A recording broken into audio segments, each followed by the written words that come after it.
mungkin dengan adanya kasus ini di awalnya beliau itu memang ngomong atau berbicara di depan kesaksian itu beli jujur, Ang. Makanya beberapa kali kami selaku pengurus dan masyarakat pun datang ke rumahnya, tidak pernah beliau itu membuka pintu atau memberikan peluang ke kami untuk menyampaikan bahwasanya Pak Pasren itu harus jujur demi untuk keadilan warga kami yang terdolimi itu. Seperti itu, Pak. Artinya mudah-mudahan hatinya Pak Pasren bila mana melihat tayangan ini atau mendengar dari siapapun, tolong Pak, Bapak tunjukkan bahwa Bapak itu orang baik, Bapak itu orang jujur. Tolong Pak, demi keadilan saudara-saudara kami, anak-anak kami yang ada di lapas atau terpidana itu, Pak, biar mereka bisa terbebaskan. Tolong betul. Tim pencari fakta itulah yang sekarang jadi pengacaranya, surat kuasanya beredar. Ibu Elsa, Pitra, Rasman.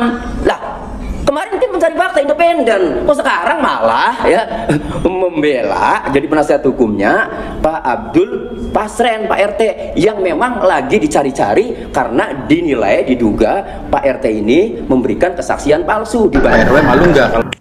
Oke guys, kita akan tonton cuplikan-cuplikan video ini, dan di kasus Vina Cirebon ini siapakah yang berbohong dan apakah sebenarnya Pak RT Pasren ini keterangannya itu berbohong atau tidak. Mari kita lihat dan kita tonton video-videonya ya teman-teman, dari Pak RT, dari Pak RW, dan dari kuasa hukum Peggy Setiawan ya. Jadi berita yang sangat simpang siur ini mari kita tonton dan kita lihat siapa yang berbohong, siapa yang benar. Kita tonton videonya. Hadir. Masih belum diketahui keberadaannya. Bagaimana Pak RW menanggapi soal Pak RT Pasren yang sampai saat ini belum juga keluar dalam publik? Silakan Pak. Sebenarnya beliau itu orangnya baik ya, jujur, bijak. Ya, apalagi beliau itu pernah menjabat sebagai ketua RW ya sebelum jadi RT itu. Tapi mungkin dengan adanya kasus ini di awalnya beliau itu memang ngomong atau berbicara di depan kesaksian itu beli jujur, Ang. Jadi makanya sampai sekarang mungkin ada rasa takut dengan warganya atau memang dengan sendirinya. Makanya beberapa kali kami selaku pengurus dan masyarakat pun datang ke rumahnya, tidak pernah beliau itu membuka pintu atau memberikan peluang ke kami untuk menyampaikan bahwasanya Pak Pasren itu harus jujur demi untuk keadilan warga kami yang terdolimi itu. Seperti itu, Pak. Artinya upaya yang dilakukan RW kepada Pak Pasren sudah berulang kali dilakukan? Sudah berapa kali, sangat beberapa kali, bahkan warga pun ikut mantau keberadaan beliau. Nah makanya pada malam hari ini kami atas nama warga RW 10 Karya Bakti atau Saladara mengadakan doa bersama. Mudah-mudahan hatinya Pak Pasren bila mana melihat tayangan ini atau mendengar dari siapapun, tolong Pak, Bapak tunjukkan bahwa Bapak itu orang baik, Bapak itu orang jujur. Tolong Pak, demi keadilan saudara-saudara kami, anak-anak kami yang ada di lapas atau terpidana itu, Pak, biar mereka bisa terbebaskan. Tolong kejujurannya Pak Abdul Pasren. Terima kasih. Bahkan salah satu terpidana itu adalah saudara sendiri dari Pak Pasren. Betul, itu yang namanya Supriyanto, itu keponakan, Pak.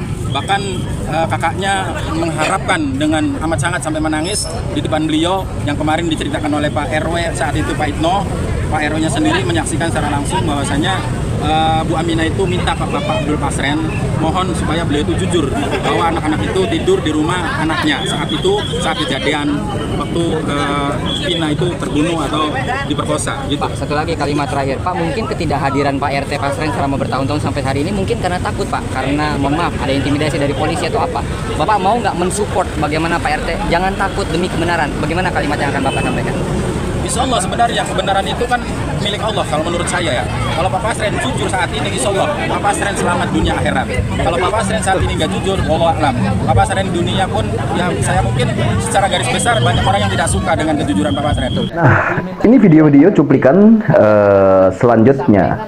Tidur di rumah Pak RT, itu kan Pak, sambil nangis kan Pak? Betul, sambil nangis. Saya lihat sendiri. Saya ini merasakan sedih Pak. Iya.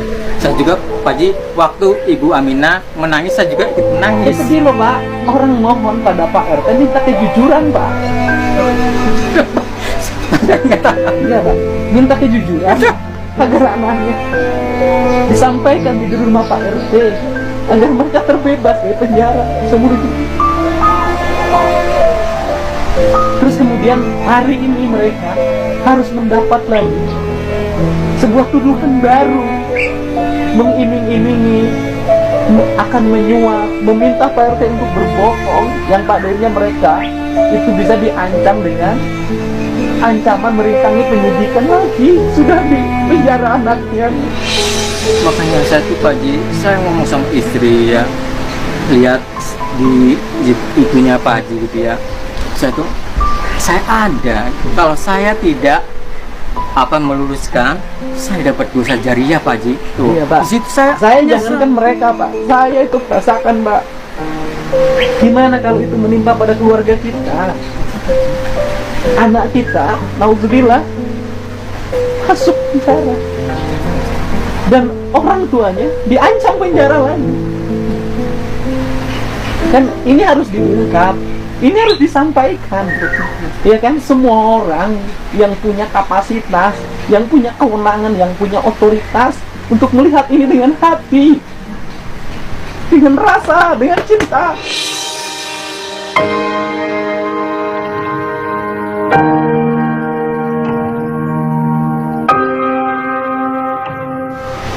Itu Pak. Saya sedih. Ya Pak. Apalagi keluarganya saya merasakan. Nggak apa-apa.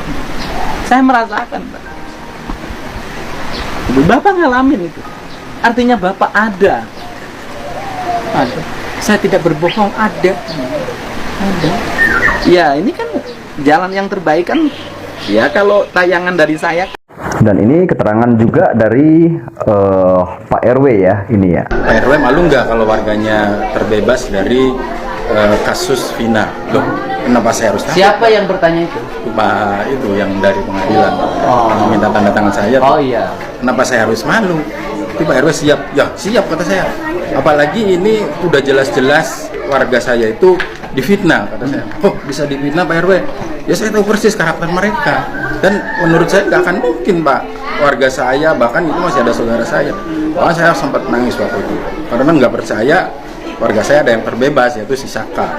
Bahkan mereka itu rata-rata ke saya itu manggilnya Wakbas, karena memang secara silsilah saya itu di sini dituakan Pak Haji. Nah kemudian saya bahkan menantang ke yang dari pengadilan mau bebasin Saka Tatal tuh, Pak, kalau memang warga saya benar-benar mau bisa dibebaskan, dengan catatan harus ada tanda tangan warga sekampung Karya Bakti. Tim pencari fakta itulah yang sekarang jadi pengacaranya, surat kuasanya beredar. Ibu Elsa, Pitra, Rasman. Lah, kemarin tim pencari fakta independen. Kok sekarang malah ya membela jadi penasihat hukumnya Pak Abdul Pasren, Pak RT, yang memang lagi dicari-cari karena dinilai, diduga Pak RT ini memberikan kesaksian palsu dibandingkan dengan kesaksian banyak orang-orang yang tidur di rumah Pak RT seperti Okta, Pram, Teguh kan itu, dan para terpidana lainnya kan, ada 5 terpidana lainnya. Saksi saudara Abdul Pasren menerangkan bahwa saksi didatangi oleh pihak keluarga saudara Sudirman, saudara Eka Sandi, saudara Eko, saudara Hadi, dan saudara Supri dengan maksud agar saksi menjadi saksi bagi saudara Sudirman, saudara Eko Sandi, saudara Eko, saudara Hadi, dan saudara Supri, bahwa mereka tidak melakukan perbuatan yang dituduhkan terkait dengan pembunuhan dan pemerkosaan, dan menerangkan bahwa saksi melihat mereka berada di kosan dekat rumah saksi, di mana rumah tersebut tidak ditinggali oleh pemilik rumah, dan pemilik rumah mempercayakan kepada saksi untuk merawat tersebut. Namun ketika saksi langsung menolak dan mengusir mereka karena saksi tidak mau